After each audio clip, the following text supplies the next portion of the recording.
مرحبا أصدقائي التلاميذ.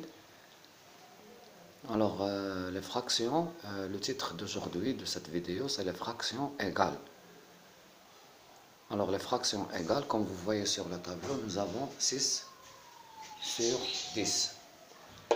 6 sur 10, nous avons le numérateur 6. Vous voyez ici, si j'oublie les hachures que j'ai fait ici, alors les sons qui sont simples et qui sont hachurés. Alors je compte le total: 1, 2, 3, 4, 5, 6, 7, 8, 9, 10. Et qui sont coloriés, c'est 6. Une partie, deux parties, troisième partie, quatrième, cinquième, sixième. Donc ça représente effectivement 6 sur 10.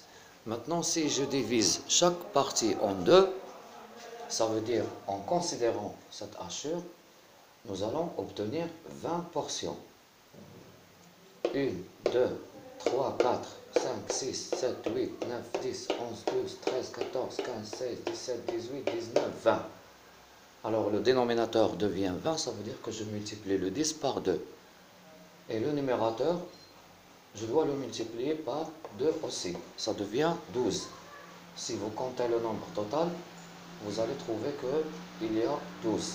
Bien sûr, en considérant les hachures.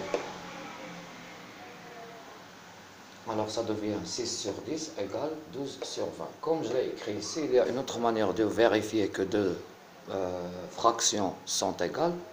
Je multiplie les nombres qui sont opposés. 6 fois 20, ça donne 120. Et 10 fois 12, ça donne 12 fois 10. Alors ça fait 120. Et voilà, si vous voyez bien, je peux encore donner d'autres fractions qui sont égales à cette fraction. Je multiplie par exemple le 20 par 2, ça donne 40. Ça donne 40. Multiplié par 2, ça donne 40. Et la même chose, il faut multiplier le 12 par 2. Alors si vous divisez encore chaque partie en 2, vous allez trouver au total 40. Et qui sont coloriés, ça devient 24. Chaque partie va donner 2.